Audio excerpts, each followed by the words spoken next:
Good afternoon, everyone, and welcome to Future Plymouth 2030. Today's topic is the Biodiversity Emergency and Biodiversity Net Gain. And as usual, we have some really great speakers with us this afternoon. We have Dr. Gemma Jerome, who's Director of Building with Nature. We have Tom Butterworth, who's Head of UK WSP Ecology Team, Director for Biodiversity. And then finally, we have Sian Rees, Associate Professor in Social Ecological Systems Research. First, speaking with us will be Sian, who's from the University of Plymouth, and she's going to be joining us to present some of her thoughts, which contributed to the recent report by the British Ecological Society regarding how nature is essential to migrate both the climate and biodiversity emergencies. Then next we'll have Dr. Gemma Jerome, and she's going to explain to us how this initiative started, whose mission it is to make the high quality green infrastructure integral to placemaking in the UK, maximising benefits for both citizens and the natural world, and how it can be used for local authorities. And then finally we have Tom, again, Head of Ecology at WSP, and he'll elaborate on their work advising the UK development industry on biodiversity net gain and providing examples on successful implementation for this and some large scales and projects. So as usual, we'll have a Q&A session at the end of the programme. If you want to use the chat to ask our panel any questions, please use that. Or if you would like to click the Q&A button at the bottom to ask your question privately or anonymously, please do that as well. Or be brave and raise your hand and ask your question live to our panel. So first we'll have Sian, so I'll hand it over to you. Great, thank you very much, and very good to be here this afternoon. I will share my screen and just look for a thumbs up that you can see the slide with the dolphin on, is that right? All good, Sian? Good, lovely. Okay, so, well, I'm going to focus my talk today on what we know and what we don't know about biodiversity loss and net gain, and then to think about that in terms of what we can do. And I'll be focusing much of my talk on Plymouth Sound, as it's where I live, it's where I love, and it's where we are based at the university as well. So, as mentioned, I am an associate professor at the University of Plymouth, and I focus on economic and social research that is linked to ecological systems. So I work at the divide between the two, trying to bring them together so we can create biodiversity gain. So the first picture here is a picture of a dolphin in Plymouth Sound, and they are visitors to the Sound. And last year we even had a humpback whale as well. So it's great to live in the southwest. But what we know about the state of nature in the UK, and this was a 2019 report, in terms of marine, we don't have great data for marine, but what we do know is that half of UK fisheries are currently being fished unsustainably. And there was a target by 2020 to get to 100%, but in 2022 we're still not there yet. We have a lack of data, so 18% of fish stocks, their status is unknown. We don't know how they're doing, how much they are, if they're within sustainable limits. And more importantly, close to 60% of UK waters have had their sea floor habitats actually physically disturbed by bottom contact with fishing gear. So this is fishing gear that either drags on the seabed or sort of digs into the seabed a bit like a plough. And not much has changed in that picture in recent years. And in fact, this picture has been exacerbated by our exit from the EU and pressures in the various fisheries.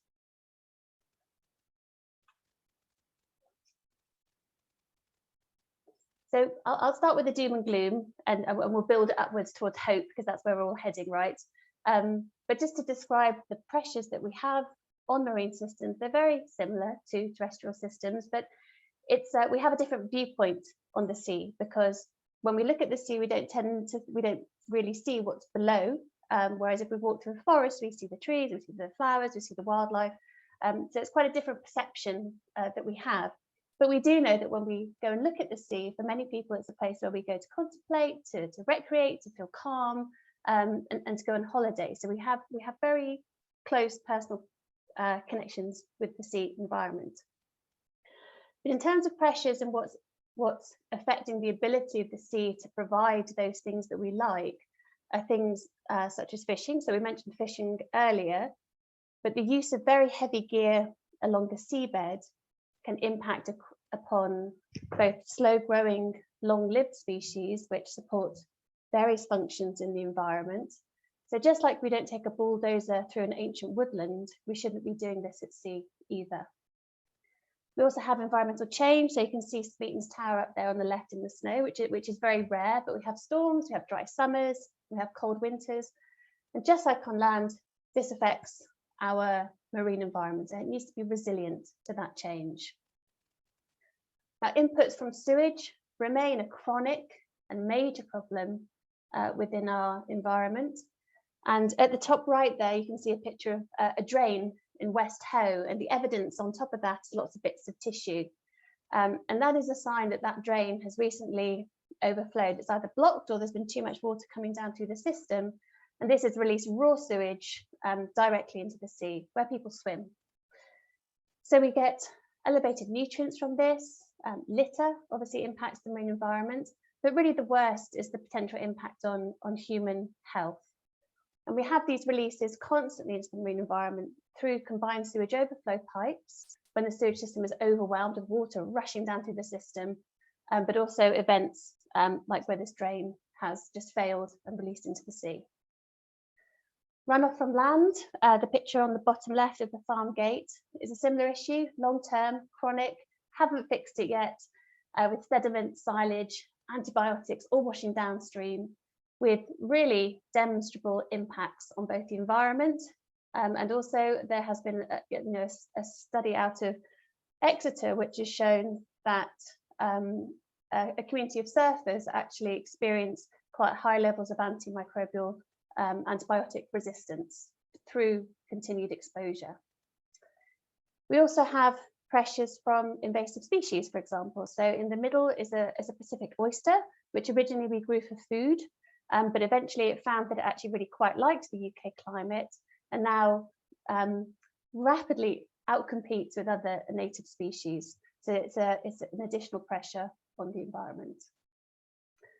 And finally, less broad scale, much more localized, we have pressures exerted by individuals or groups of people on extremely critical marine habitats. So the picture on the right is an anchor chain across a seagrass bed. And this habitat supports the food chain, it sequesters carbon, but just through the action of anchoring, it causes scour and damage. And it's estimated that around 90% of these habitats have been lost in the UK. So the big question is why does this really matter? Well, the answer I often give to this is that our marine and coastal systems are linked to everything on land. And through having these connections, it makes life both possible, so we have air to breathe, and worth living, we have things to do. Like this chap in the photograph, he is making use of a marine resource, but his motivations might be very different. He might be out there to catch food, to feed his family, or he might, for example, be out there to fish, relax, because his doctor's told him he's too stressed, or he might be out socializing with his friends. So there's many, many, many reasons why our marine and coastal systems make life worthwhile. But every second breath that we take comes from the oceans, and that's what makes them so important. So for this Plymouth 2030 webinar, I'm going to focus on the marine area off Plymouth in relation to the marine environment. So just to get your eye in on this map, because I appreciate it's reversed, we're focusing on the marine. The grey area is the land, and the coloured areas are the habitats that exist off Plymouth Sound. The lighter area on the map is the outline of the proposed National Marine Park for Plymouth. You'll be able to spot on that Plymouth City itself, the estuaries on either side, Whitsand Bay over to the left with Looe on the map. And then further east, if you're from that part of of Devon, then you'll recognise the coastline along towards Wembury. Now, all of the colours on this map represent different broad categories of marine habitat that exist. And the purple and the blues and the reds are our reefs, and the muds and the sediments are in the sort of the browns and the yellows. And the green bits, which you could just see within the scope of the estuary, are those above water vegetated coastal marine habitats, things such as salt marsh. And together, these habitats support those ecosystem services that we like and that we depend on. So things such as food, tourism, nature watching, recreation. They provide defense, sea defense functions by preventing wave overtopping or wave impact. They support a healthy climate. As I mentioned, they can sequester carbon. They also recycle carbon into the air that we breathe. And they also provide us with clean water and sediments. So we'll just dig into this in a little bit more detail. The habitats that you can see here are linked to food production. So what we have is areas which are sediment habitats. There's a scallop hidden there in the picture. We have reefs, so anything that provides somewhere for things to hide, things to hunt are great. There's the rocky shore at Wembury, and salt marshes are wonderful for juvenile species, many of which are commercially caught, for example. Things such as a healthy climate are supported by what we might call the greenery within the marine space. So things such as seagrass beds and kelp and salt marsh have that ability to actually lock carbon away. Kelp is definitely part of the carbon cycle, but we have less of an understanding at the moment about how kelp may contribute to the long-term storage of carbon.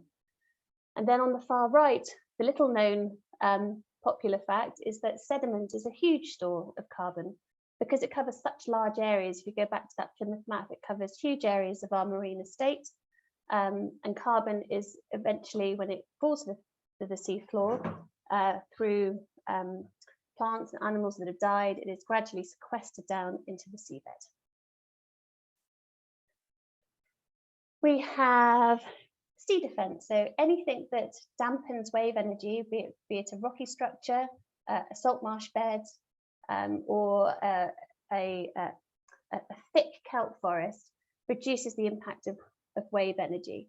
And that's really important for us in terms of protection of coastal infrastructure and homes, for example. And then we have recreation and tourism, and you can see on the bottom right there's a picture looking out towards Drake's Island, but things such as wild swimming and paddle boarding have become hugely popular of late, largely linked to people's perception and also their seeking of improvements of their well-being. But there's obviously things like diving, hanging out on the beach, salt marshes and the like are quite popular with people who enjoy bird watching, and then obviously we've got the lovely charismatic megafauna in Plymouth Sound that people like to go and see.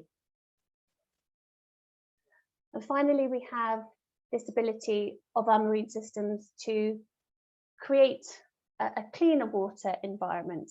So this may be a salt marsh, for example, that is filtering water as it comes through the system, cleaning it as it goes. It might be the action of the bivalve reef, so the mussels in the picture on the right-hand side, which are filtering the water as it comes through. Or again, these really undervalued sediment habitats that provide this constant circular function, which means that we're processing waste and assimilating waste within the marine environment. So the take-home message is that we have lots of amazing marine habitats, and they support our life and they support our livelihoods. And we don't just attribute one ecosystem service to one habitat. What we know within marine systems, exactly the same on land, is that multiple habitats contribute to ecosystem services. So this map here, the habitats have all shifted to a purple colour, but what this is showing us is the relative importance of all habitats in Plymouth Sound towards their ability to support a healthy climate. So how are they processing or sequestering carbon? And the darker the colour, the more important that habitat is to that process compared to others. So you can see that there are the reef and the vegetated habitats that were those colours earlier are very important. Sedimentary is less so, but they occur across vast scales. So the work that we recently did in Plymouth Sound was to really look at if we have all these habitats, then what we really need to know is how much of it have we got, what condition is it in, and is it spatially configured in order to provide those ecosystem services, and spatially configured so if we wanted to access them, we could. And this is the basis of what we call the natural capital approach. So we start to treat our habitats as assets, so natural capital assets. And this output for Plymouth Sound shows in the middle all the different habitat types. And then we have a calculation of what we know is the current extent of those habitats, so how much do we have? And what we're looking from a net gain perspective is we're looking for an increase in that extent. And then we look at the condition, and we look at the condition in two ways. We use a proxy approach, which looks at the sensitivity and vulnerability of the habitat according to the pressures that are exerted on it. And then we also use condition assessments that are done by the statutory agencies. But what we can see in Plymouth Sound is that the green is the areas where we're doing quite well, and that's where we've seen improvements in salt marsh creation further up in the estuary. But the amber and the red are all areas where the extent and the condition continues to be on that downward trajectory. And we wonder, why should this really matter? Why should we really be amplifying this cause? Well, what we know is that when habitats are at risk, then ecosystem services are at risk. And this table shows that the pressures on the left-hand side, according to the major benefits that we want. The first column is food, second column is a healthy climate, the third is we want sea defence, the fourth is we want clean water, and the fifth is that we want recreation and tourism. And there is risk posed by all of these different activities on our ability for marine systems to enable those ecosystem services to be available to us. There has been some fantastic work through the Tamar Estuaries management plan, and this is what we're currently working on with this group. So there have been numerous approaches to nature-based solutions in terms of monitoring spreads of invasive species, trying to trial different control methods. There's been reed bed and salt marsh restoration, so again, amazing for that gain that we want to see around climate and coastal defence functions. There's some great programmes which the inshore fisheries and conservation authorities are putting forward to protect those subtidal habitats, particularly reef. Plymouth is really pioneering in the sense of seagrass restoration, so actually actively planting new seagrass beds within Plymouth Sound for the various services that it provides us, but carbon is a particularly high-end interest in seagrass restoration. There is still very much a focus on upstream thinking and the catchment partnership. So how can we actually reduce that impact from upstream, and what nature-based solutions can be placed upstream to start to address that? And then obviously there's a need for less sewage to enter the water through various treatment processes. But my last slide is a lot of words because there's a lot of thinking that goes on around what we need to do next, and I'll try to summarize very quickly. But what we actually need to do for net gain in marine system is really redefine the tools that we have and start to trial some new approaches. And we can do this in several ways. We can set new management priorities for recovery of habitats. Quite often in marine, we tend to manage the status quo rather than trying to make improvements. We can identify habitats that have potential for recovery and renewal beyond the boundaries or the features that we have protected. So just like we would manage a woodland, the trees, the shrubs, the bushes, the plants in between, we need to be doing the same for marine systems rather than just focusing on an individual thing that we like. We need to allow those areas in between to change and flourish and grow. We need to really start to love our sediment habitats much more in terms of their roles in clean water and sediments, sediment, food. They provide almost every ecosystem service, and yet they're pretty much unmanaged. We have to work to bring together fisheries management and conservation, because both endpoints are the same. They're about sustainability, but currently they are very much separate in terms of how they're structured. We need to really address the upstream habitats, so nature-based solutions or any restoration or changes that can prevent the water and sewage infrastructure from failing and impacting upon marine. We need to trial natural capital approaches that support waste remediation. So things such as salt marsh has this potential, but also things such as mussel beds or filter feeders can also provide this. We need to think about new economic development that may be linked to things such as invasive species. So how can we actually outcompete the invasive species? So can oyster shells be used for fertilizer?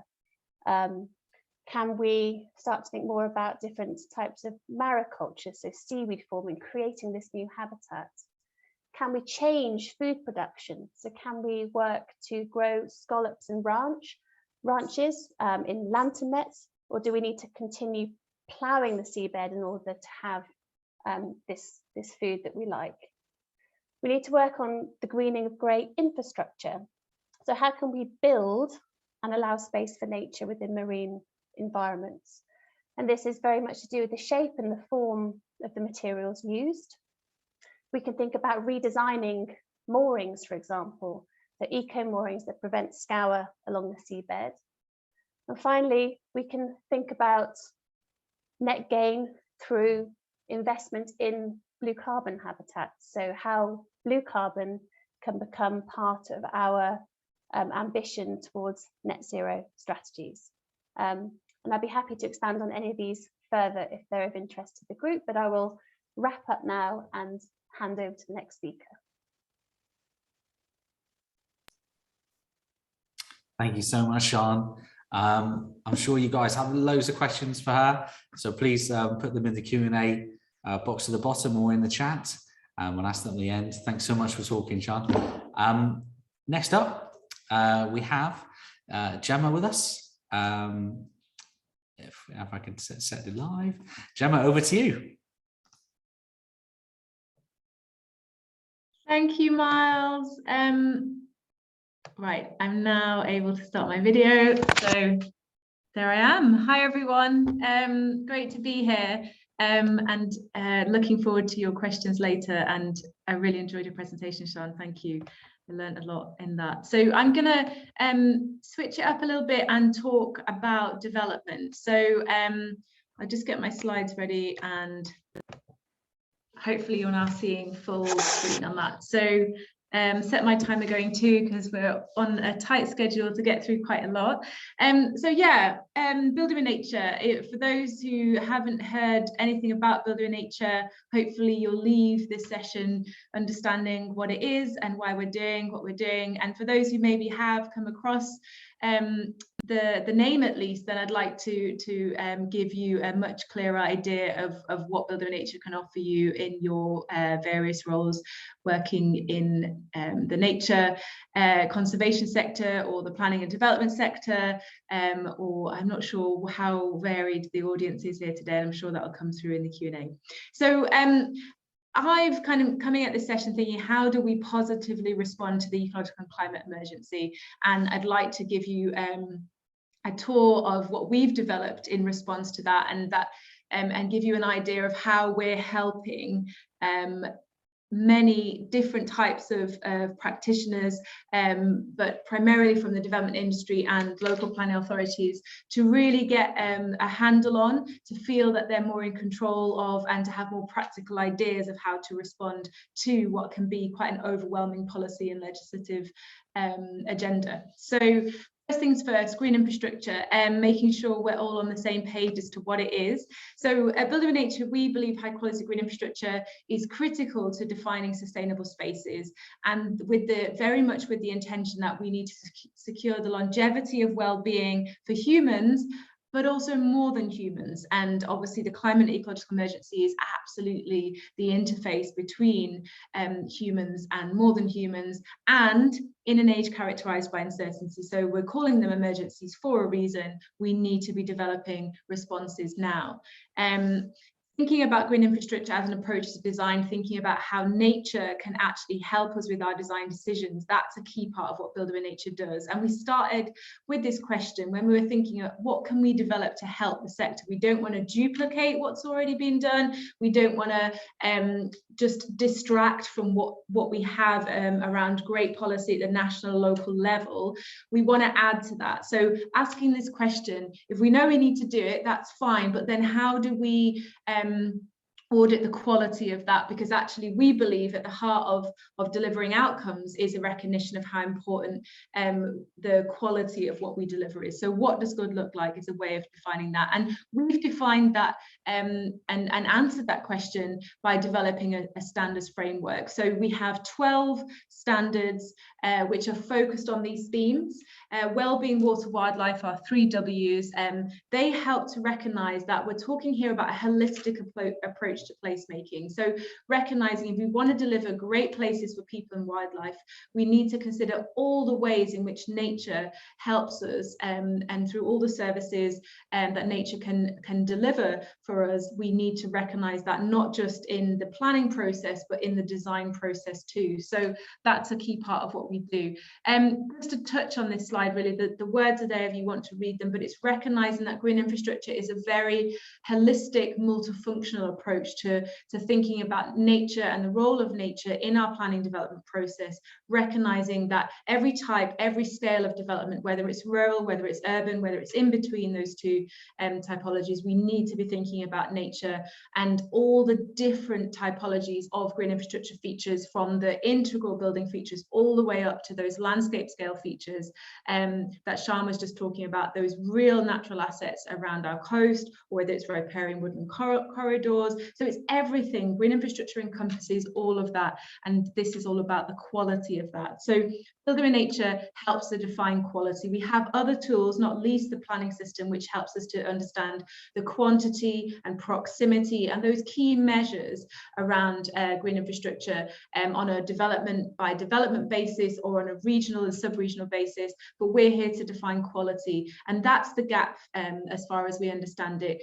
We've developed these standards in partnership with industry, and we tested them from the very beginning on live examples, and one of those I'm going to come to just a bit later, which is based in Plymouth, and it really gave us that confidence that this is what industry is looking for, this practical how-to guidance. So when policy is asking for this, what does that look like in terms of what we should do differently, and when in the process as well. So we're really clear that this is about every stage, from the early stage design through to implementation, and what happens at construction can be really key about delivering those outcomes. And then, as I hope you would expect me to say, it's that the long-term management, maintenance, monitoring, remediation of those features, which really ensure those benefits are delivered for people and wildlife, not just existing communities, but future communities, to ensure that we have long-term outcomes.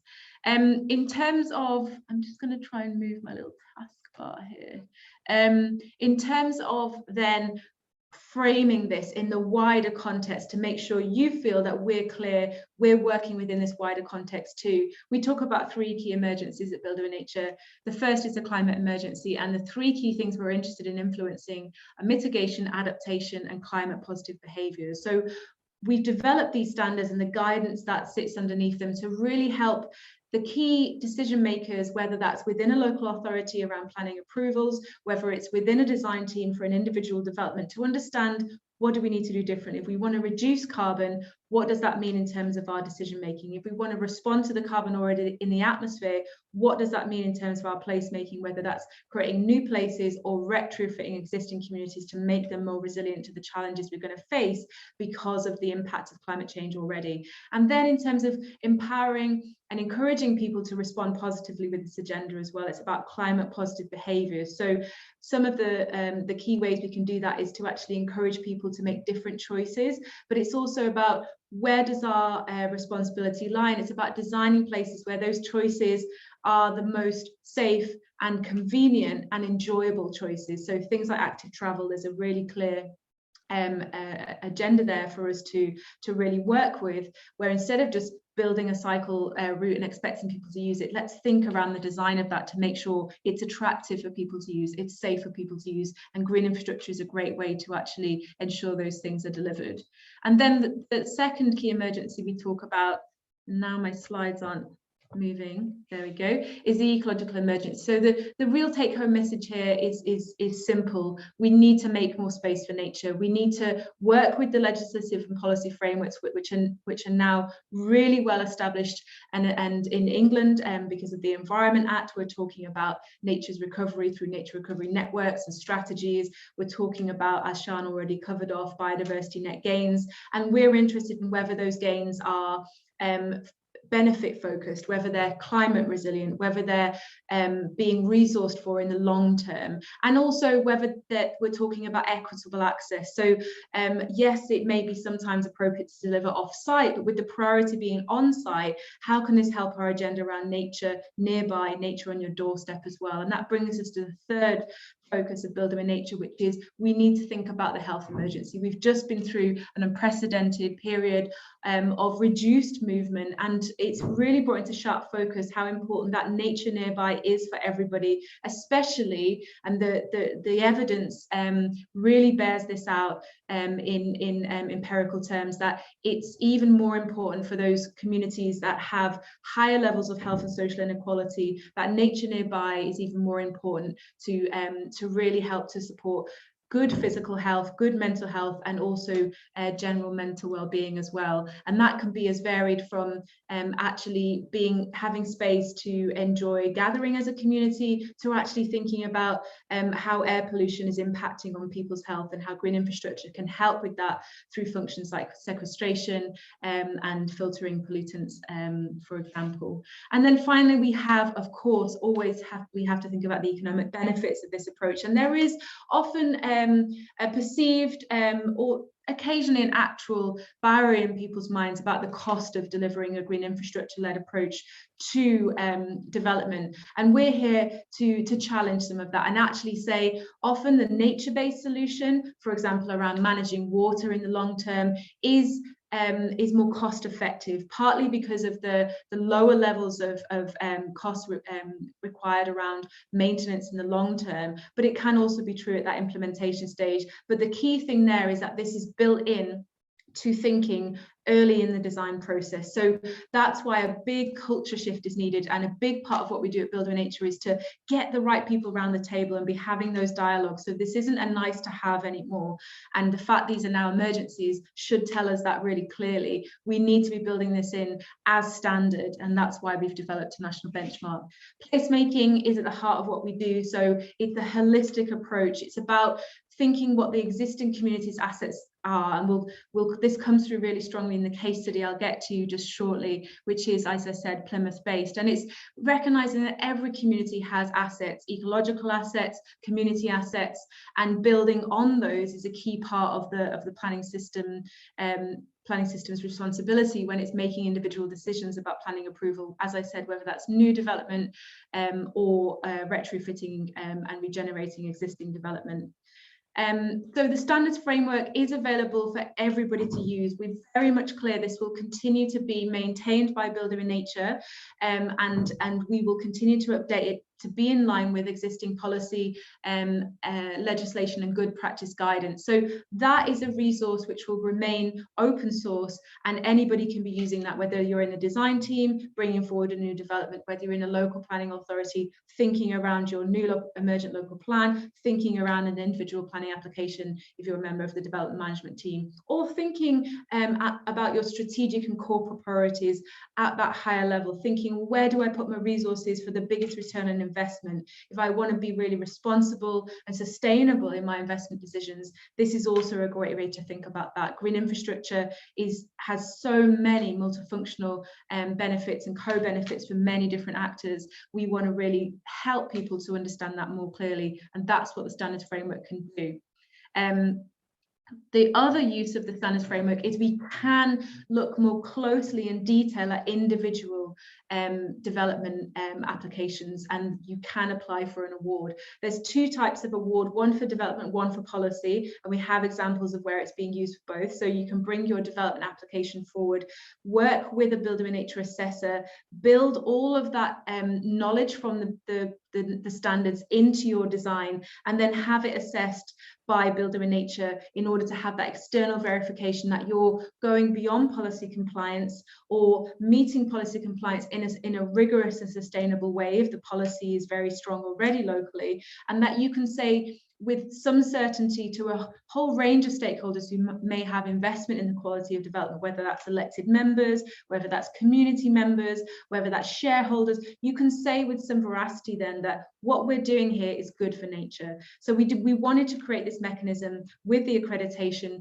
for those who wanted to go beyond just using the standards informally and to be able to get that external verification. The same with policy. We are seeing local planning authorities and other bodies who are bringing forward strategic policy, whether that's a local plan, whether it's a strategy or an SPD for a particular development. You can, in the same way, have that document assessed against the standards to make sure you've really taken a belt and braces approach, that whatever comes forward in response to that policy, in response to that strategy, is going to have those standards baked into them, and we can start to level the playing field there about what we're asking for on a case-by-case basis around the development planning process. Just a little quick snapshot of who's on our standards board to give some reassurance about who we are. We're a charitable organisation, and we have our own trustee board, but we also have a separate standards board, and this by no means is an exhaustive list of all the bodies who have interest in high quality green infrastructure, but it's a really good representative sample of some green infrastructure experts who advise and guide us to make sure those standards, and you can be reassured those standards are really in line with the national benchmark around green infrastructure. I'm really proud that we've got such a fantastic standards board. Just a little snapshot again of who we're working with currently and the types of stakeholders who are coming on board and using Builder in Nature. Very different types and scales of house builders and developers, from those more volume developers through to the smaller developers who have more of a sustainability focus, although of course we are seeing some of those volume house builders really start to move their focus, and that's accelerated by no means by the Biodiversity Net Gain mandatory requirement, but we are seeing a wider cross-section of industry really get on board now. And then of course the key question, how do we do it? And that's where Builder in Nature really comes in. So yes, we need to be clear what we need to do, but then how we do it, and that kind of nuanced conversation about what the design needs to look like to more successfully deliver these outcomes for biodiversity as well as for people, that's where we can really help, and that's we have examples across the UK where we're doing that. So a little kind of review of some of our key stats. So we are working with a whole range of schemes all the way across the UK, so central Scotland down to Cornwall. People download the standards framework from our website every week, between 10 and 50 downloads a week. And more recently with the refresh of the standards, that's on the higher end of that measure too. And we deliver training courses so people can become approved assessors. So the approved assessor role is there to be that hand-holding expert of the standards, guiding, asking questions, challenging either the development of policy or the development of a design proposal for a planning application as it comes forward. And that proves to be a really important role, to ask key questions at the right time, ideally getting on board early in the process. It ideally isn't a kind of retrospective analysis, although we do have examples where it's been used in that way. We also have a new product that we launched last summer, which was a green infrastructure training product for local authorities, because we recognise that a lot of those key skills have been stripped out of local authorities, and we want to help plug that gap. So we want to and we have examples where we've worked with local authorities. We've gone in, we've spent the whole day with a range of teams, but it's primarily been planning teams, although we offer a webinar, a high-level webinar for a really wide cross-section, including those strategic decision makers and portfolio holders, and getting that conversation around green infrastructure up and out of it just being the planner's role, but having that wider conversation across departments.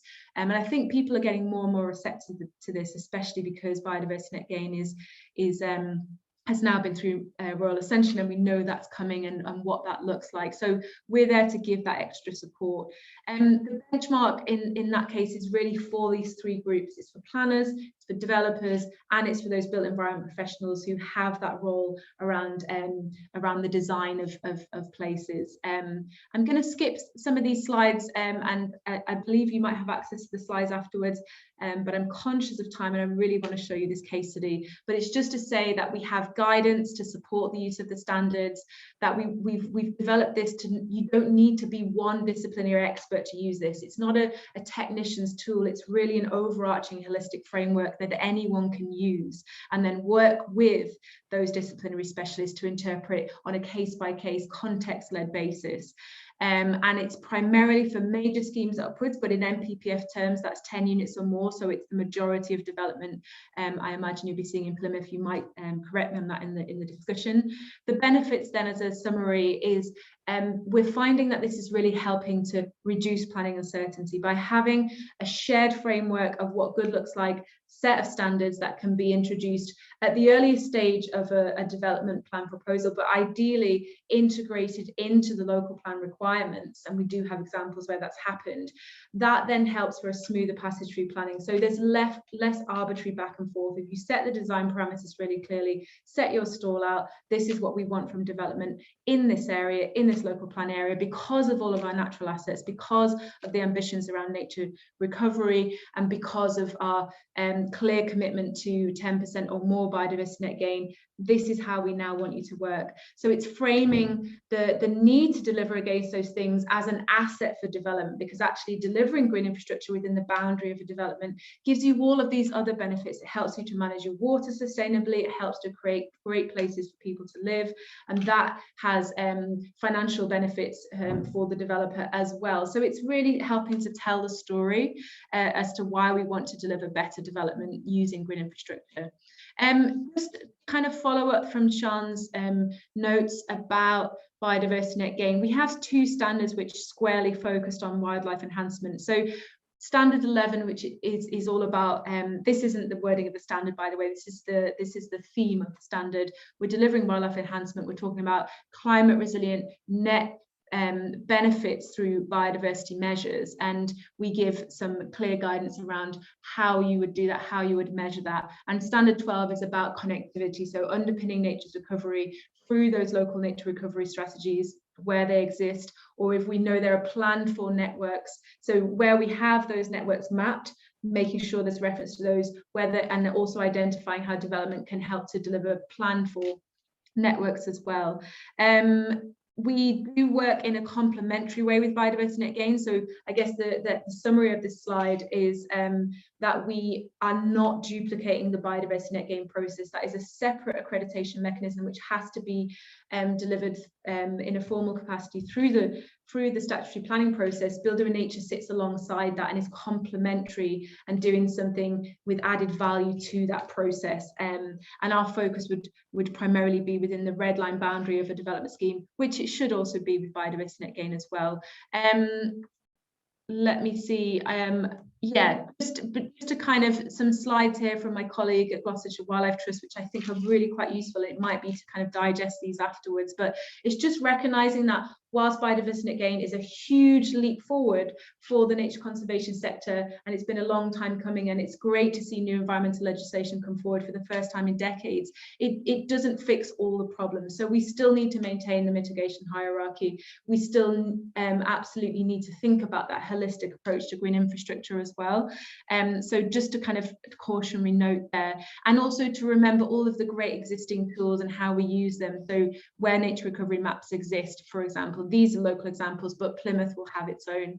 Natural England are also doing some work around green infrastructure. I'm going to finish in 2 minutes, Miles. Sorry, I've gone over. I will be disciplined on finishing 2 minutes over time, sorry. Just to be clear, we're fully aware and engaged with the work Natural England are doing, and I'm sure you're aware of it too. The GI standards launch is planned for later this year, and a design guide to support that. So Natural England working with colleagues in the DLUP, Department of Levelling Up as well. And it's really exciting again to see this national level of green infrastructure guidance coming forward, and we've been feeding into that.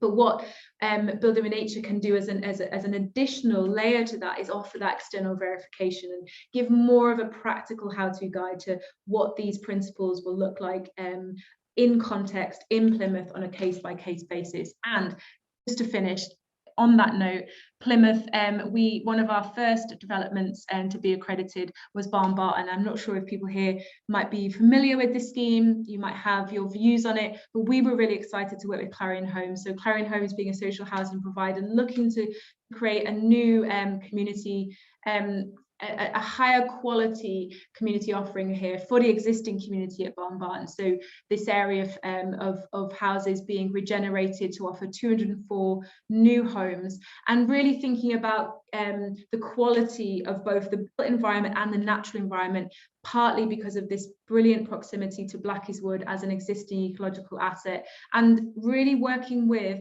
the constraints of the site in terms of access to green infrastructure in a positive way. So bringing forward, yes, there's a lack of nature currently, but there's an appetite in the local community for that to be different. And so the community engagement on this site was really exemplary. And as a consequence, we ended up with a design, a master plan that really took the ecological assets of the site and worked with those to create a scheme which would put green infrastructure at the heart of this development in a way it isn't currently, in terms of accessible and multifunctional green infrastructure which had benefits for people and wildlife. And I'll just flick through these, but they looked at well-being, they looked at water, they looked at wildlife, and here's an image of the eventual scheme. And we do have a case study we can share with you to give a little bit more detail about Barnbarton for anyone who's interested, because as I said, it's one of the schemes we're really proud of. And I'll leave it there, Miles, and sorry I went slightly over. Thank you for listening, everyone. Oh, that's quite all right, Gemma. Thank you so much. Maybe you could come back and talk to us about Barnbarton. It was really interesting, actually. Thank you so much for coming on the programme this afternoon. I'm sure we've got some questions coming through. We've got a nice big audience with us this afternoon, so thank you all for coming and listening to our speakers. Please put your questions in the chat, ready for the Q&A. Or raise your hand, please do. I know I keep pushing that, but be brave. We like interactivity. So finally, next, we have Tom Butterworth from WSP, and he's going to elaborate on their work on advising the UK development industry on biodiversity net gain. Over to you, Tom. Hello, first of all, can you hear me okay? Yes, we can. Good, and you can see that screen, I hope, now, with some balloons. Yes, lovely, Tom, thank you. Brilliant, thank you, Miles. And it's a real pleasure to be here, and thank you, Gemma and Sian, for some fantastic presentations. I think there's a lot to take away there, isn't there? What I'm going to talk about, first of all, I'll introduce myself. So as you've heard from Miles, my name's Tom Butterworth. I lead our ecology team for WSP in the UK.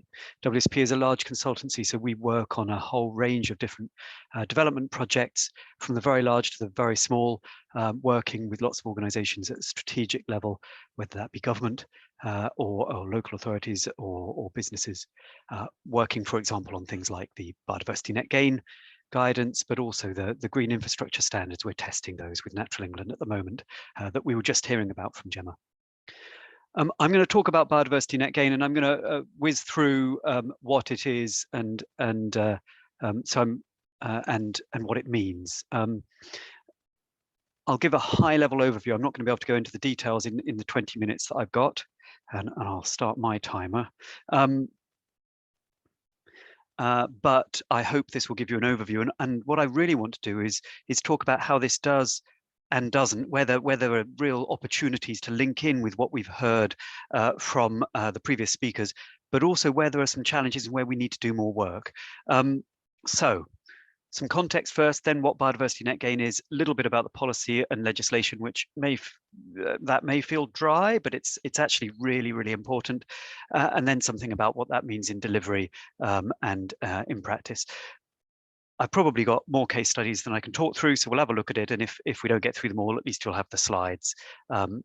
So some context, and I wanted just to make sure that this was clear first of all, and maybe this is speaking to people that know all of this stuff, but I think it's really important to remain shocked, even if we're not surprised.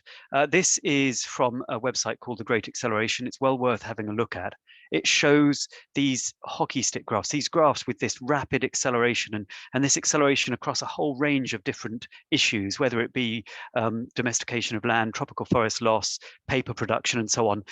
Lots of people were pinning that on world population a little while ago and saying that's the major problem.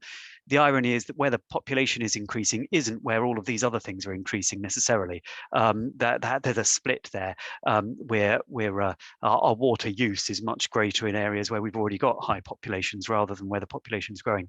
So we shouldn't get that muddled up, but it's really important to think about this biodiversity loss in this context. And loss of biodiversity is part of this, as we've heard, and we've got this, I think it is an emergency we need to think about in terms of biodiversity, and we need to think about it alongside climate change, of course, and the UN have recently said we also need to think about it alongside pollution impacts, with these three being global impacts on the ecosystems that basically support life.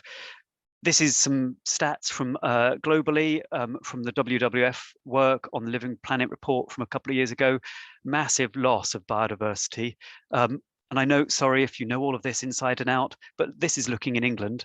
Look at that priority species dropping from in our index from 100 to 20 in that index roughly in my lifespan. That should be familiar to many of you. I hope it's still shocking, because it absolutely should be. And the graphs on the left here, long and short-term trends, you can see here, if we've got any good news, that the strong decline is decreasing. So the rate of loss is decreasing. So the good news is we're destroying our biodiversity slightly slower. We've got to do better than that, haven't we? Loads of organizations are waking up to the risk here. So this isn't just, those of us who've been working in this field for all our life that are concerned about this. We've got the Dasgupta review. If you haven't seen that, it's well worth having a look at it, pointing out that we need 1.6 Earths to maintain the current world's living standards. So that's current world's, not projected world's living standards. And going back to that great acceleration, that's a real challenge. But also some significant stats on how this underpins our economy. Not that long ago, people were saying that all of this stuff, this nature stuff, was external to our economy. Now we're seeing the World Bank, the World Economic Forum, and a whole load of other organizations saying this is crucial. One way of dealing with this, and this is one way of, and it's not the full way of dealing with biodiversity loss, absolutely not, but one important piece within this is biodiversity net gain. What is it? Well, it's an approach that leaves development in a better, measurably better state for biodiversity than is found at the beginning. Great. Okay, well, what does that actually mean? Let's dig under the skin a little bit of that. So this is a very simple way of thinking about it. A net loss would be you've got some trees, you come in with a bulldozer, you end up with a housing development and no trees. No net loss would be like for like, you've got some trees at the end. Net gain is putting something back, and the people there are important, actually. I keep pointing over there, don't I? That's where my screen is that I'm looking at. But the point is that it should be more biodiversity than we started with. There's a whole load of planning policy around this. I'm not going to bore you all with it, but it's really important to flag that within England, we've got some really good planning policy already. So we're not waiting for the Environment Act to hit the ground and have an impact. We've already got planning policy that says that you should deliver net gains for biodiversity, and those should be measurable net gains. So that's already set out in England, which is why we're seeing lots of developments take forward this approach. We've heard already about the Environment Act. It's setting a mandatory requirement for biodiversity net gain. That will be for all developments, not just things through the Town and Country Planning Act, but our NSIPs, our nationally strategic infrastructure projects as well. Sorry, nationally significant infrastructure projects as well. They're going to require a 10% gain. We'll come back to what that means in a moment. It uses a standard metric. We'll come back to that. And it's going to be maintained for 30 years. So coming back to a point that Gemma was making about this being a long-term requirement, we need to deliver these long-term gains. Really, really important that we've got that 30-year requirement in there. Now, this is great. It doesn't cover anything in the marine environment. It covers the intertidal habitats, so some of that salt marsh that we were hearing about earlier. It'll cover some of the estuarine habitats. But as soon as you get beyond that, out below the tide line, we don't have this requirement yet, and it's absolutely something we should be looking for and working on. We've also got a whole load of other bits and pieces in here in the Environment Act, which is great to see. So nature recovery strategies, conservation covenants, so that's requirements on land that sit with the land to look after it in a certain way. We've got a new duty on local authorities, or an update to a duty for local authorities and other public bodies to conserve and enhance biodiversity. All really good stuff. Alongside that, and I'm not going to go into the details of this, but just to flag that there's a ton of other stuff that's supporting this, from a British standard on biodiversity net gain. This is the first, as far as I'm aware, first in the world of standards. We're actually working with the International Standards Organization to explore whether this could be developed internationally as well. We've got a metric, we've got some auditing and reporting tools, and we've got some good practice guidance. That last one, that bottom one, that good practice principles for development, I will come back to, because that is crucial. And if you're delivering biodiversity net gain without considering those principles, I would argue whether you're actually delivering net gain at all. There's a consultation going on at the moment, so if you want to know more about biodiversity net gain and feedback to DEFRA and influence them, you can do so by the 5th of April. So a little while yet. They've got a huge number of questions, 50-something questions that you can feedback on. So I said I'd come back to these principles.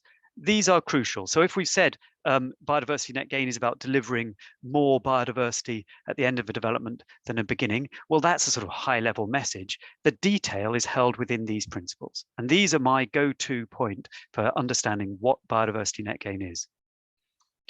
So what are they? Well, I'm not going to go through them in massive detail here. In fact, there's a whole training course, 6-hour training course you can go on that we run with the Chartered Institute CIE, that we can have a look at that. But just to highlight a few, following the mitigation hierarchy, avoiding impacts first. And if you can't avoid them, then minimizing and mitigating, and then compensating, and only as a last resort, offsetting, only as a last resort, delivering a gain elsewhere instead of on the site that you're impacting. Avoiding losses that can't be lost elsewhere. Achieving the best outcome for biodiversity. And I want to bring out a couple here, making a measurable net gain contribution and optimizing sustainability. These two I'm going to talk about in a little bit more detail. And possibly the be additional one if I've got time with our case studies. The reason I want to bring out those is because there is a standard metric. So this metric has been produced by government. Previously, there were lots of different metrics out there. And it's quite this makes it look quite complicated perhaps, but there's quite a simple metric of taking the area. I'll see if I can draw on this slide even So you take the area of a habitat, its quality, that's these measures here, its condition. So this is a little bit like what type of habitat it is, this first piece, and then the condition. You multiply that together with where it is. Actually, this piece has been removed now. It was in the previous metric, but they're looking at reinstating it in due course. But you get a unit score, and then you compare that with post-development. Now, what's interesting here is that they've got these pieces in the post-development. You've got how difficult the habitat is to create, the time it takes, and the distance from the site. And these are all between 0.1 and 1. So the more difficult it is to create, the lower the number, nearer 0.1, and the longer it takes, the lower the number, which means that effectively means that to get a net gain, you have to either deliver more habitat, or you have to make it better, or ideally both. So there's a really interesting piece here. Net gain doesn't just mean you're losing 1 hectare and you're putting back 1.1. It means that you're putting back more habitat, taking into account how difficult it is to deliver and how long it takes to deliver. This really incentivizes people putting in the mitigation before the impact, which may sound odd, but it's really important because it means all those species living in those habitats have got somewhere to go before their habitat is lost. So really, really crucial. So that's the metric. The reason I wanted to flag that, and forgive me that it is a very quick flagging of that metric, and then come back to these principles, is because there's this point here, make a measurable net gain contribution. The point being, that the make a measurable bit, the use of the metric, is half of one of the principles that sets out what biodiversity net gain is. So it's 1/20th of what biodiversity net gain is. This is really important. So if we think about biodiversity net gain just as running a metric and finding out what the answer is, we're missing the fact that we've got a whole load of other bits and pieces here that we need to be looking at. And what is this contribution? Well, this is contribution to the wider ecological network, that nature recovery strategy that I said was in the Environment Bill. Act now, the green infrastructure strategy in the local area. So biodiversity net gain doesn't cover all of nature. We haven't. This is in development. This piece about irreplaceable habitats and designated sites, but we can't deliver a net gain on something if it's lost. If it's irreplaceable, sorry. If you're losing one of our ancient woodlands, we can't then put back some other woodland and say, well, we've put back an extra few hectares, therefore we've got a net gain, because it's irreplaceable. It can't be replaced. We can't deliver a net gain for it. So we have to be really clear, and the British standard is really clear. If you've lost one of these irreplaceable habitats, you cannot claim net gain for the scheme as a whole. You have to claim net gain for the specific habitats within that are something that can be recreated. A really important point. It's not just about the numbers. We have to think about this ecologically. And the reason that our training is 6 hours just on these principles is because we need to think about the functionality of these places for the ecology and for people. And we'll come back to that point in a moment. And it's not about a license to trash. Actually, this metric reinforces the need to avoid and minimize impacts. And I've seen more avoidance happening because of the use of biodiversity net gain than I did before. So really, really valuable way of helping developers understand the importance of avoiding some of our important habitats. So biodiversity net gain, I said I'd come back to the optimizing sustainability point. It is about more than just biodiversity. And this comes back to the really good points that Gemma was making and the fantastic work that her and the team are doing there. Biodiversity net gain absolutely should be part of a wider story about delivering air quality benefits, water regulation, all of those other benefits we get from places. The climate regulation in our cities is absolutely crucial. And we heard a little bit about some of the natural capital benefits is one way of talking about this. Buy one, get one free is one way to think about this. You get your biodiversity, you also get your fantastic accessible green space, your decrease in flood risk, and so on. This means design. This means really careful, thoughtful, collaborative design. That is a really exciting shift that we're going to have to see if we're going to do this stuff. So that landscape architects, ecologists, the community and so on are coming together to design. Really exciting. And this means delivering, yes, we've already heard this, skip over this very quickly, delivering against the climate emergency, absolutely, delivering for health. It's as if we were speaking from the same, singing from the same song sheet, I think, Gemma. This is absolutely about delivering these pieces together. We have a massive challenge, and I would just point out that the people that have some of the greatest health challenges globally and within the UK often live in the places that are least green. Now, I'm not saying that there's a correlation between those two, other than the fact that the places that are least green tend to be cheaper to live in, but we must reverse that, because those green spaces can start to help us deal with some of the stresses and pressures that create the health problems. So yeah, really important to think about green space as part of our integrated solution to social inequality, for example. So another way of thinking about this is this natural capital story that we heard from Sian earlier. This is just one way of interpreting that natural capital story, but thinking about all of the benefits we get from nature and translating that into some sort of value. It doesn't have to be economic value or financial value, but value, social value. And then that has a positive impact on our biodiversity and so on. At the moment, we've got a negative circle here, and we really do need to turn that round. There's a whole load of tools, and that's probably for another talk, about how you take that and understand that piece and really start measuring the change that you're putting in place. But even if you are doing a natural capital assessment, it's really important you do the biodiversity net gain assessment as well and think about biodiversity as a whole, because it's absolutely possible to get gains in natural capital, but have a negative impact on biodiversity. And that sounds counterintuitive, but it is possible. So understanding the biodiversity as part of the natural capital and the two together alongside one another is crucial. So a few examples in my last few minutes.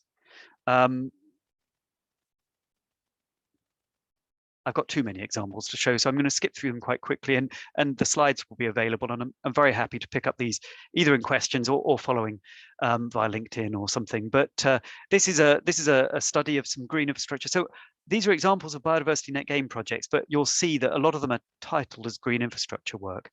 I think it's really, really crucial that we make sure that the places we're creating, developing, are green and vibrant and full of nature as well as full of people. And we mustn't use offsetting as a way of moving the biodiversity and the wild spaces away from people. We might need to offset, absolutely, but let's get some green spaces in the middle of cities as well. This is the middle of London.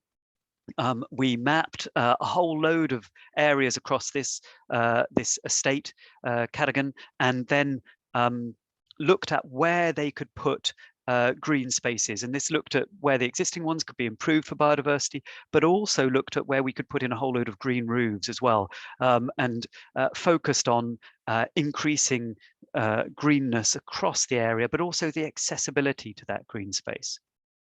Now, lovely local example, but then if we take that to a much larger scale across the whole of London, so how does that picture fit into the strategy across London?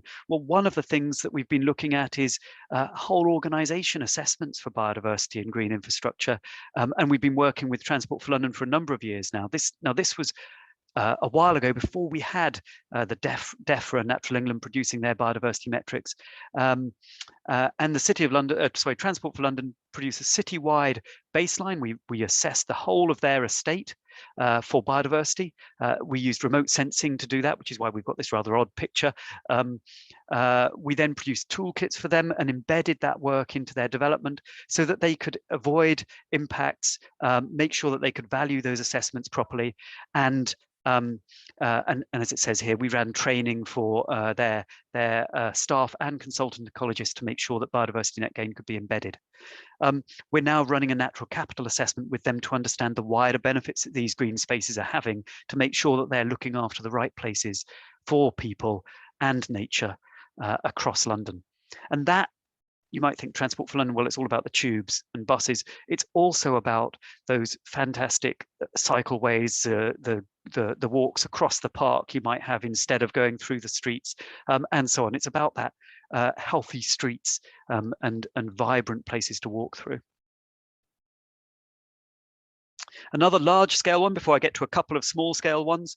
This was a green infrastructure study we did for Manchester. There is a Greater Manchester Combined Authority, I should say. There are a ton of green infrastructure pieces of work in Manchester, some really fantastic ones. And this wasn't, you know, a green infrastructure study looking at what's already there in terms of sort of trying to map a connectivity map across the area. They already had that. What we were doing is looking at the needs and the social needs for green infrastructure. So we were looking at things like areas of deprivation and the reason for that deprivation.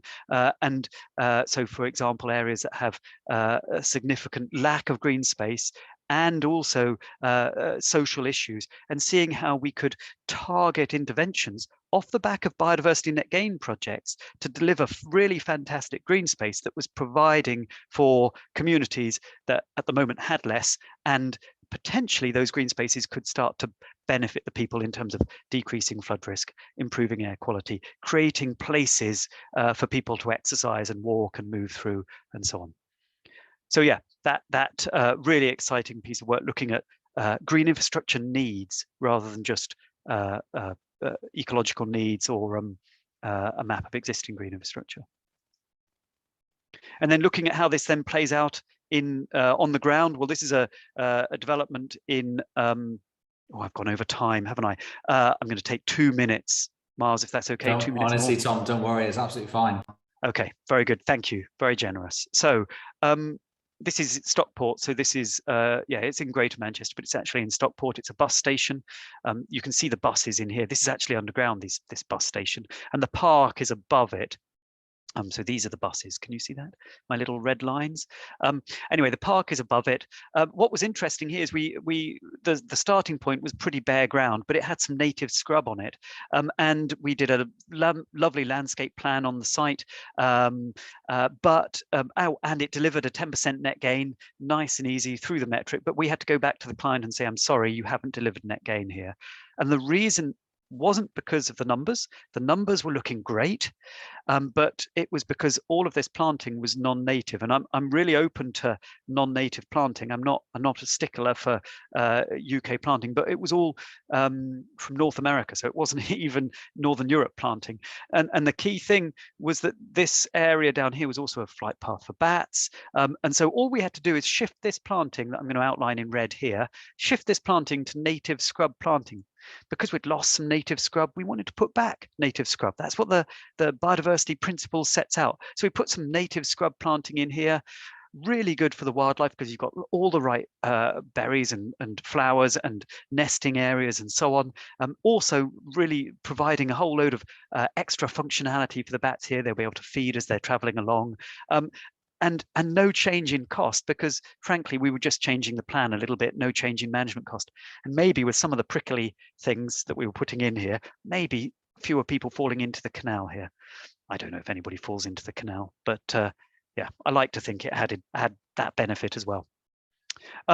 My last example, this is Plymouth, closer to home.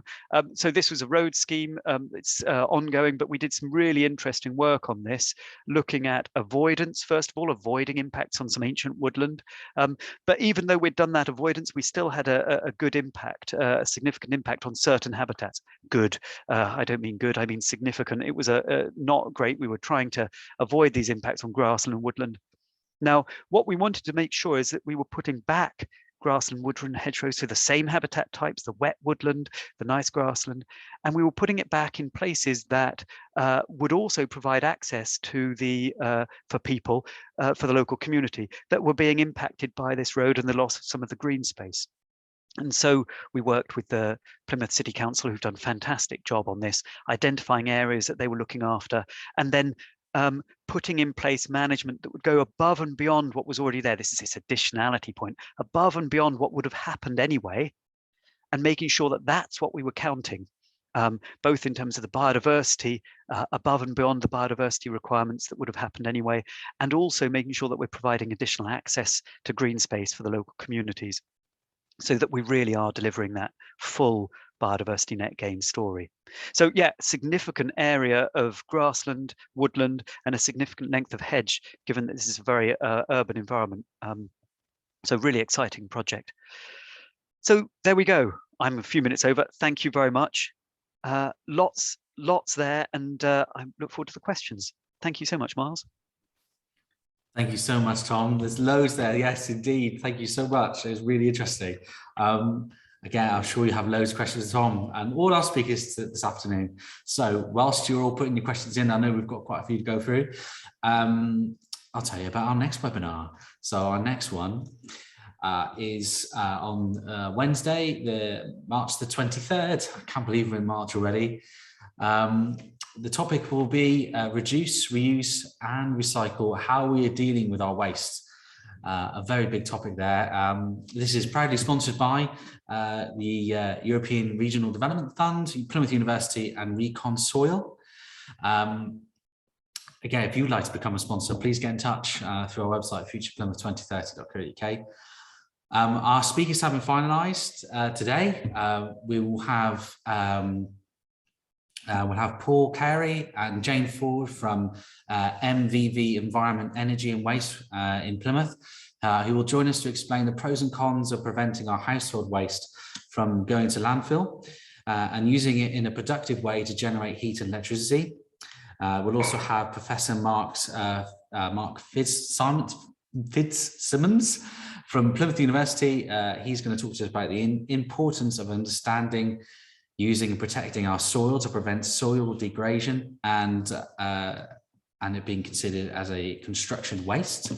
And then finally, we'll have Adam Willits from Urban Splash, and he's which are renowned for bringing redundant historic waste buildings back to modern day use from all over the country. And he's going to provide a narrative on their ethos and examples from their work in Plymouth as well. So some really great speakers there. So please join us on the 23rd of March. Please register now. It's all open. It's all free. futureplymouth2030.co.uk, and also on our website you can watch back from all our past catalogue, and also check out the speakers' bios and sign up for our newsletter. So please check that out. After that one, just to show you what is coming up, we have a few other interesting topics. On the 6th of April, we'll have the future electricity use and generation, quite a key topic at the moment.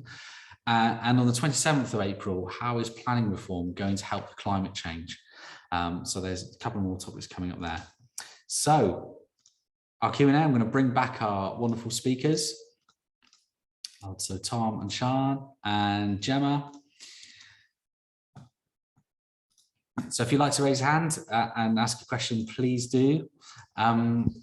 First question for Gemma. Paul Barnard, thanks for joining us, Paul, our sponsor, Plymouth City Council.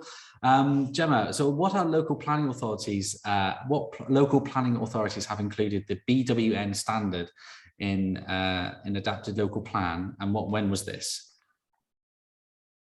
Thank you for your question, Paul, and apologies, I've now moved location. Can you hear me okay, Miles? Yeah, that's fine, Gemma, that's great. That's great. They checked you out of the office. Yeah, they have. It's good that we have a very keen eye on work-life balance at the Wildlife Trust. So yeah, everyone's gone home. Yeah, good. That's good to hear, though. That's good. Yeah, it's good to hear. So Paul, yeah, I know you've been a great support of Building with Nature over the years, so it's great to see you again. So we have a range of examples for this. We've got local authorities using Building with Nature as a preferred definition of high quality green infrastructure. So we've got a number of local authorities who are making high quality green infrastructure the requirement in local plan policy, which I think is that's the key bar, actually saying we now expect this level of quality. That's the key the key thing. And in terms of Building with Nature being an additional added value instrument to that, it's about saying we can set the definition of high quality green infrastructure locally, but we also want to see reference to a national benchmark. So then signposting out to Building with Nature, which is the key thing here is that we review and refresh the guidance around our standards more quickly than the 5-year cycle of a local plan. So in that kind of gives a real kind of belt and braces approach to local authorities, that by signposting out to Building with Nature, and we've got examples where that's built into local plan policy. So for example, in Gloucestershire, which is where Building with Nature started, so there's a longer track record there of local authorities working with these standards. Tewkesbury, Gloucester and also Cheltenham have this built into their policy in slightly different ways, but that's they're now going through examination, and the examiner seems really receptive to the idea of linking a green infrastructure quality standard in local plan policy to Building with Nature or another definition. So it might be that we also see increasingly local authorities link out to natural England standards. But the other way that local authorities are using Building with Nature is on a case-by-case basis, where there's a particularly sensitive development or a strategic allocation where there's an opportunity to really see that high quality placemaking, especially where communities have limited access to high quality green infrastructure. As Tom was saying in his presentation, there's often a link there between access and then lower levels of health and social equality. Then we're seeing local authorities require Building with Nature accreditation. So we're starting to see projects come through to us for formal accreditation where the local authority has required that as part of the planning approval process. So those are the two key ways people are using our standards, either to require accreditation for a particular development scheme where it can be seen as a positive. So use these standards to give us reassurance, to give our members and our communities reassurance that high quality green infrastructure is an integral part of the design approach here. Plus it helps with that long-term management and maintenance. We have a post-construction check. So beyond planning enforcement, we can actually work with local stakeholders to ensure those features are managed and maintained in perpetuity. So we really get those benefits as the climate changes, as the ecological interventions come to fruition and maturity. But also we have this other option of making high quality green infrastructure the policy requirement and using Building with Nature as a preferred example of what that standard looks like on a local plan, in a local plan context. So yeah, they're my kind of key examples of how people are using it. And in terms of a full list, we have a document I can share with people if people get in touch with me afterwards. I'm sure when you share the slides, I could send you, Miles, my email to share with people. But Paul, for you and others, I'm happy to give you a full list of the local authorities who are using Building with Nature and how they're using it, because we've got that document available. But a bit too many to just mention name check now. Thank you for your question, Paul. That's amazing. Thank you, Gemma. Paul, if you'd like to come back, please write back on that one. Yes, for all our speakers, if you'd like to share slides, we'll put them on our website and we'll put them under the program link of where you registered as well. So that would be great. Thank you, Gemma. Sian, question for you from Darren in the chat. So are there any guidance materials available for enhancing both green and blue infrastructure in Plymouth and the surrounding areas? We are looking at biodiversity net gain at Babcock, but are keen to make this local and purposeful. Yes, great question. And I'm actually not the right person to answer that, but I do have colleagues here at the university. Louise Firth is who Darren should get in touch with, because she does plenty of research into how you green grey infrastructure actually in that blue zone. So how can you create those benefits for biodiversity? I think it's actually worth saying that in marine, we struggle with the biodiversity metric and applying it. We can do it sort of in that immediate transition zone and the vegetated habitats that we can see. But what we do struggle with is a gain, which is an environmental gain. It's about ecosystem services rather than just biodiversity.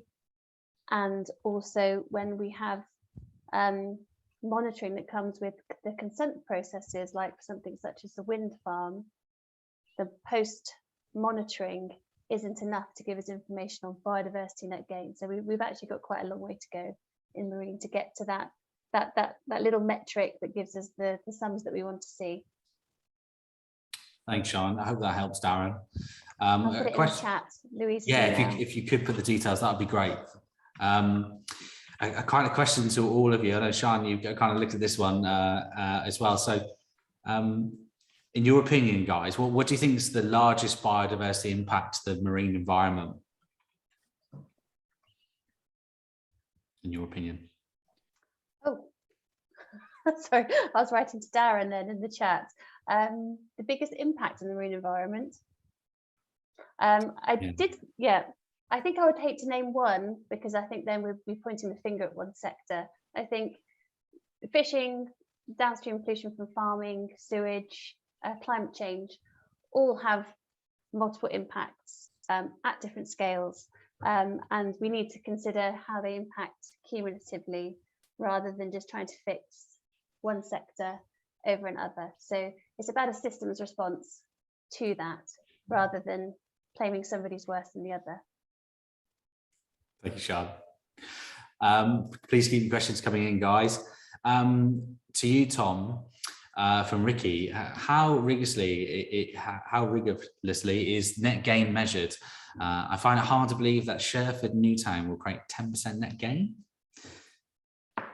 Well, I don't know Sherford Newtown, so I can't answer the specifics. But at the moment, it's not a legal requirement. It's that's coming through in the next 2 years. We're expecting that to come through and be translated from the Environment Act into the Town and Country Planning Act and relevant policy over the next 2 years. And for the NSIPs, it'll be a staged approach up to 2025, because we've got separate policy documents for each infrastructure group, energy, road, transport, etc. So there will be an increased scrutiny coming through. There will be a register that the government will look after, that that captures all of the biodiversity net gain off-site, so anything that's delivered off-site, and there will be some oversight of that. There is a fund for local authorities at the moment to help them get up to speed with biodiversity net gain, because there will be requirements on local authorities to oversee this, and rather like they do already on site with roads, drainage, etc. When you go out and check that what's been in the planning application actually been delivered, we're going to have to make sure that we do that for biodiversity as well. And of course, with the biodiversity, that's a long-term game. That's a 30-year requirement. So there's a significant shift there. That doesn't mean that this can be cost neutral for the local authority, because they can draw that funding to do that from the development.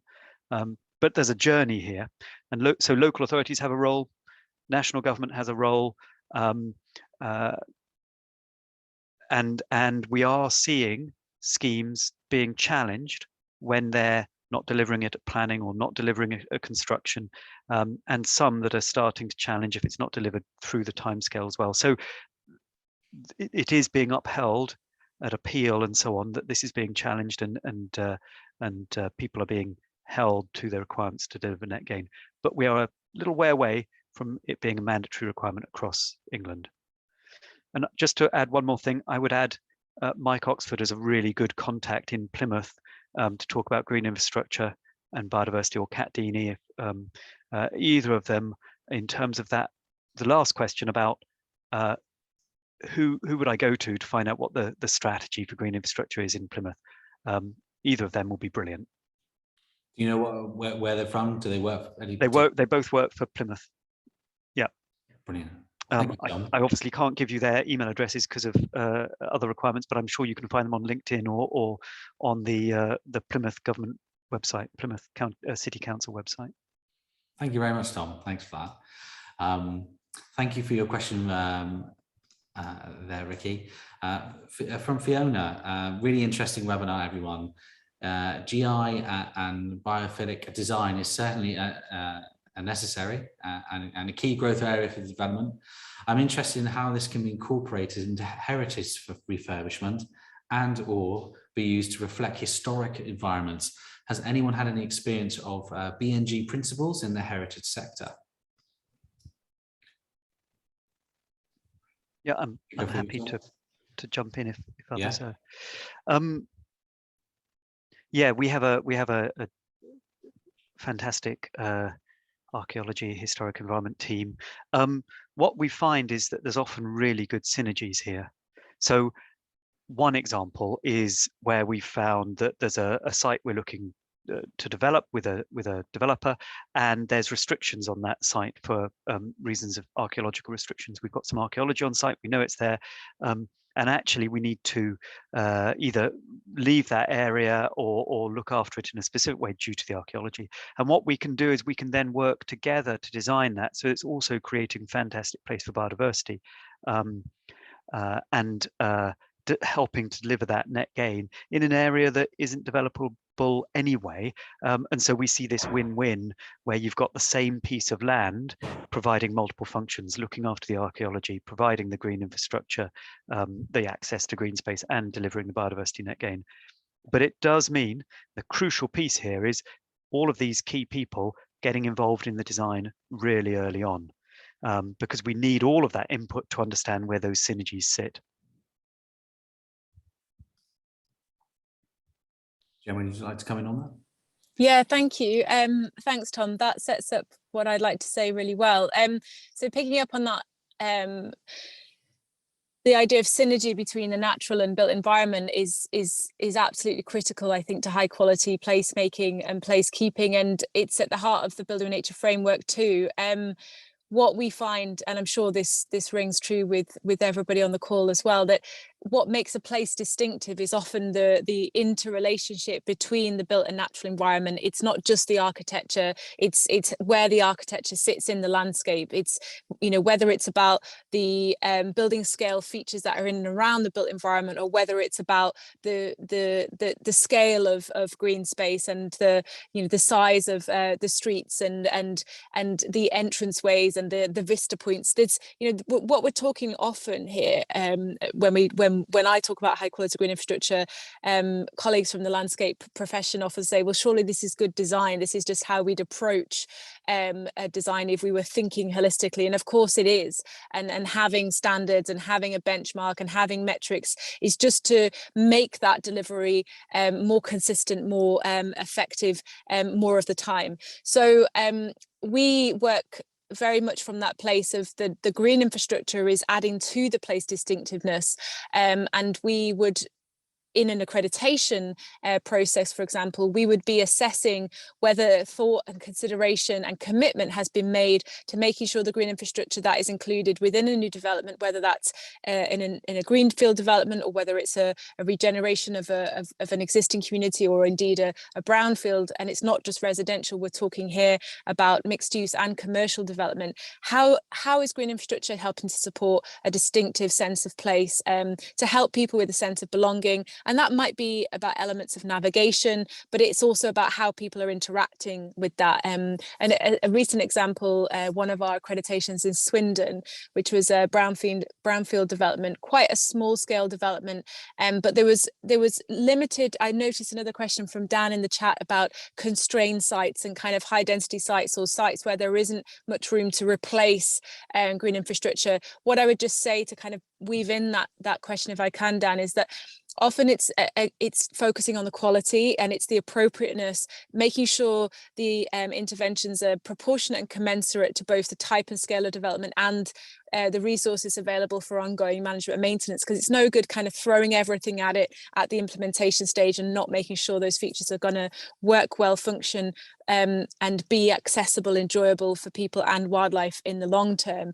But it's about being smart with that approach and drawing from what is distinctive and valued by the community, as well as by the real professionals in the local planning authority, like the heritage and design professionals. What is it that will make that place feel like a place, rather than, and dare I say it without pointing the finger at any development in particular, rather than creating a place which feels like a non-place. It could be anywhere. I've been dropped into developments to have a look at the green infrastructure, and geographically you could be anywhere. You don't get a sense of where you are. So, you know, if you're in the Cotswold, it's thinking about, well, what does the green infrastructure look like, referencing back and reflecting and enhancing that, and you know, having kind of well, I won't kind of start naming individual features which would meet our requirements, because it's always context led. But I think the key point here is quality and context, and just to kind of throw that in to build on, to add to and complement what Tom was saying, and thanks too for your questions. Others might want to expand on Dan's question, but they were my thoughts, Dan, just to start with. Thanks, Gemma. Yeah, just following on from that one. Yeah, Dan's question. It's very difficult to replace the environment which is on a site, and develop the site, particularly on a constrained site. Any pointers to try and aid this process without offsetting? Would you have anything to add to that, Sian, Tom? I think my reflections on that, coming very much from the blue side of it, is we've been doing some work recently with Plymouth City Council through the Green Minds project, where we've looked at people's use of urban parks, and we've done a social media analysis of when people are in the parks, what are they actually looking at? And the majority of views are towards the sound and the sea, and it's what people are seeking in those green spaces, but they're not necessarily managed together. So protection of the view is obviously paramount. And we also notice that people use green and blue infrastructure in slightly different ways. So people tend to use parks, for example, for dog walking, recreation, going for a run, generally about activity, but they tend to use blue spaces more for socializing or hanging out with friends, or just looking at the view. So we have to recognize those different uses of spaces and plan accordingly to people's needs, and they're not generally considered in that way. I'm going to give a slightly different answer, but it's not contradictory to what we've heard, but from a different angle. I think we're in a transition at the moment, and I think we need to recognize that we're in a transition for biodiversity net gain and for the green infrastructure work.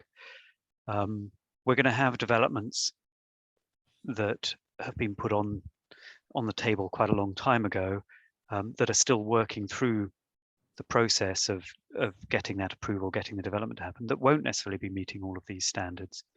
And this is part of the reason why we've got this 2-year time lag between the Environment Act coming out and biodiversity net gain. Sorry, environmental net gain is another matter. Biodiversity net gain becoming a requirement. And so I think we do need to understand that and be sensitive to that. So it may be on sites that we deliver as much as we possibly can, but might not be able to get that 10% for some of these sites where we've been working with them for a while. Now, if you're looking at a new site, what I'd suggest is that before you even buy the site, before it's even put forward development, you do an assessment. This is part of the advantage of biodiversity net gain, is that you can do that assessment right up front and say, well, what does that mean? What does that mean in terms of what could be delivered on site, off site, and is the off site nearby so it can actually support the local community, or is it miles away? That means that nobody's going to see it apart from, 2 people walking their dog, once a month. Asking those questions before you even buy the land is really, really valuable, especially for the really small developments and the really constrained ones. We're finding that a lot of developers are starting to do this because it's the biodiversity, the green infrastructure starts to become a financial consideration. And this is important. Yeah, it's not just an afterthought, it's something that we think of right at the start. Thanks, Tom. Really interesting answers there, guys. Thank you for that. Sian, what's the best in your opinion for carbon emission reductions? Tree planting, seagrass, or kelp beds? Well, or something else? Well, it depends on the type of trees you want to plant. So different trees in different zones sequester different amounts of carbon. And by economies of scale, our marine estate is much bigger than our terrestrial estate. So if we did more at sea, we'd sequester more carbon. So those are the two really basic trade-offs. If we're going to look at specific systems in marine and the best at storing carbon, we need to look at our tidal marshes, so our salt marshes, our reed beds. They're really good for sequestering carbon, locking it away for a long time. Seagrass is also thought to be quite good, but they're quite small patches. Kelp, it is really, the jury is still out on kelp as if it is a net sequester, a net route for sequestering carbon. We know that kelp grows, so it's like a tree, you get the biomass, then it dies off, then it degrades, and so how much carbon is then re-released, and then how much actually ends up back on the seafloor, being buried into the sediments, and then being locked away as blue carbon. So on land, we tend to look at biomass, but in marine systems, we look at it a bit differently. So I haven't given you a straight answer there because it's not a straight trade-off. So there's a very scientific response for you, but in any restoration we can do of blue carbon ecosystems and processes that we can undertake to actually create verifiable carbon credits for marine, so creating carbon codes, carbon standards, will really forward our ability to make a difference for net zero within our marine systems, especially if we get it nailed for sediments. Thanks, Sian. That's brilliant. Thank you very much. I hope that answered your question. Tom Butterworth, Sian Rees, Gemma Jerome, thank you so much for joining us. Thank you, everyone watching. I really hope you've enjoyed it. We had a really good discussion there. Please join us on the 23rd of March for Reduce, Reuse and Recycle and how we're dealing with waste. Please register on our website. Until next time, we'll see you then. Thank you. Bye-bye.